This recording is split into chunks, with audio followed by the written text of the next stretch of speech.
Halo, perkenalkan nama saya Haisan Haya Azira Afranis dengan NIM 24111764088 dengan kelas Ilmu Hukum 2024D.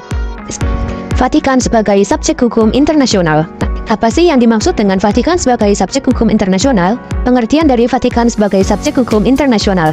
Jadi, menurut hukum internasional, Vatikan atau negara kota Vatikan diakui sebagai subjek hukum internasional yang memiliki hak dan kewajiban di tingkat nasional. Ada beberapa hal yang perlu dipahami terkait posisi Vatikan dalam hukum internasional. Yang pertama, Vatikan sebagai negara merdeka dan berdaulat. Vatikan merupakan negara berdaulat yang terpisah dari Italia dengan wilayah yang sangat terbatas, yakni sekitar 44 hektar. Sebagai negara yang berdaulat, Vatikan memiliki hak untuk menjalin hubungan internasional, membuat perjanjian dengan negara atau organisasi internasional lainnya. Kedua, pengakuan kedaulatan dalam hukum internasional. Pada tahun 1929, melalui perjanjian Lateran antara Tahta Suci dan Kerajaan Italia, Vatikan diakui sebagai negara merdeka dan berdaulat. Hukum internasional memberikan pengakuan penuh terhadap status negara kota Vatikan sebagai entitas yang setara dengan negara-negara lain dalam tataran internasional. Yang ketiga, Paus sebagai kepala negara dan pemimpin gereja. Sebagai kepala negara, Paus memiliki kewenangan untuk bertindak mewakili Vatikan dalam urusan internasional. Selain itu, Paus juga merupakan pemimpin tertinggi gereja Katolik yang memiliki pengaruh luas di dunia, meskipun statusnya lebih berfokus pada urusan agama daripada politik negara. Yang keempat, kewenangan dalam hukum internasional. Vatikan sebagai subjek hukum internasional memiliki hak untuk berpartisipasi dalam organisasi internasional dan melakukan diplomasi. Vatikan juga dapat menandatangani perjanjian internasional dan terlibat dalam sengketa internasional melalui lembaga-lembaga seperti Mahkamah Internasional. Yang kelima, pengaruh dan politik. Meski merupakan negara berdaulat, pengaruh Vatikan lebih banyak terlihat melalui peranannya sebagai pusat gereja Katolik yang memengaruhi banyak negara dan masyarakat di seluruh dunia. Hal ini terlihat dalam pendekatan diplomatik Vatikan yang lebih menekankan nilai-nilai moral dan agama ketimbang kepentingan politik negara. Jadi, secara keseluruhan, Vatikan diakui sebagai negara yang memiliki hak penuh dalam hukum internasional untuk menjalankan peran diplomatik dan politiknya meskipun wilayahnya kecil, tetapi pengaruh besar karena kedudukan religiusnya yang global. Mengapa subjek hukum Vatikan tersebut dikategorikan sebagai subjek dalam hukum internasional? Vatikan dikategorikan sebagai subjek hukum internasional karena beberapa alasan yang berhubungan dengan pengakuan kedaulatan, hak dan kewajiban di tataran internasional.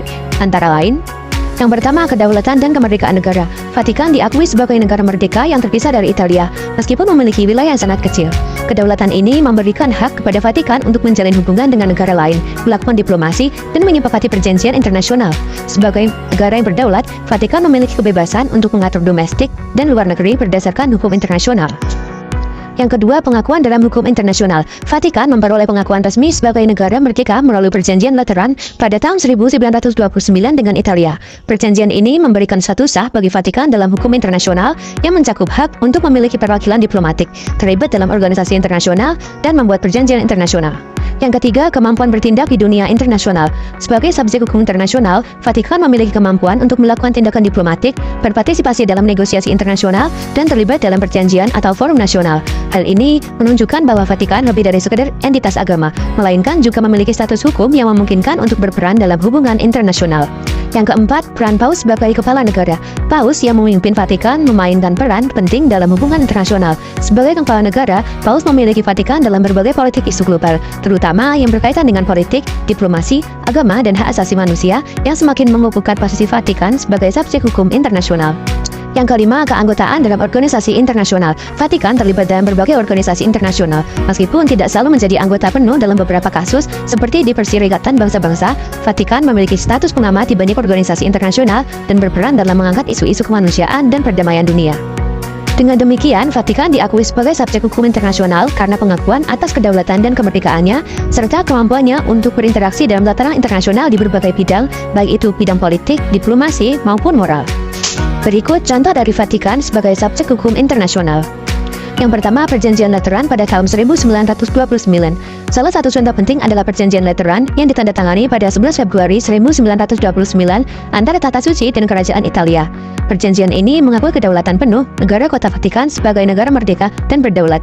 Melalui perjanjian ini, Vatikan memperoleh hak untuk mengatur urusan dalam negerinya tanpa campur tangan Italia dan memiliki kebebasan untuk menjalin hubungan diplomatik dengan negara-negara lain. Yang kedua, keanggotaan dalam organisasi internasional. Vatikan memiliki status sebagai pengamat tetap di beberapa organisasi internasional seperti Perserikatan Bangsa-Bangsa atau PBB, meskipun bukan anggota penuh.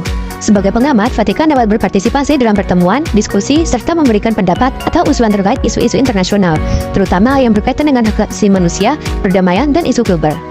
Yang ketiga, diplomasi internasional dan perjanjian. Vatikan memiliki hubungan diplomatik hampir 180 negara dan turut menandatanganinya berbagai perjanjian internasional. Yang keempat, keterlibatan dalam isu global. Vatikan aktif dalam diplomasi internasional terkait berbagai masalah global seperti perubahan iklim, perdamaian dunia, dan isu kemanusiaan. Yang kelima, peran Paus dalam mediasi konflik internasional. Paus juga terlibat dalam upaya mediasi konflik internasional. Misalnya, Paus Fransiskus ikut serta dalam proses perdamaian antara pemerintah Kolombia dan kelompok pemberontak VARC. Lalu ada permasalahan terkait Vatikan sebagai subjek hukum internasional. Antara lain, yang pertama ada status internasional Vatikan tidak ditentukan oleh Fakta Lateran. Meskipun Fakta Lateran pada tahun 1929 mengakui Vatikan sebagai negara merdeka, status internasional Vatikan tidak sepenuhnya ditentukan oleh perjanjian tersebut. Yang kedua, pertukaran perwakilan tidak mencerminkan timbal balik. Vatikan memiliki peran diplomatik dengan banyak negara, namun beberapa negara tidak mengirimkan perwakilan diplomatik ke Vatikan yang menyebabkan hubungan diplomatik seringkali bersifat unilateral. Yang ketiga, keanggotaan dalam organisasi internasional tidak setara dengan negara berdaulat. Vatikan memiliki status pengamat di PBB dan beberapa organisasi lainnya, tetapi tidak memiliki hak suara penuh, sehingga pengaruhnya dalam pengambilan keputusan terbatas. Yang keempat, status kantor pusat Vatikan di Roma tidak diistimewakan dalam hukum internasional. Meskipun Vatikan adalah pusat agama Katolik, hukum internasional tidak memberikan keistimewaan khusus pada statusnya sebagai kantor pusat gereja. Yang kelima, perbedaan administratif atau teologis dengan negara lain sering dipertanyakan. Perbedaan pandangan agama dan moral Vatikan dengan negara-negara lain sering menimbulkan pertanyaan dalam konteks hak asasi manusia dan kebebasan beragama di tingkat hukum internasional.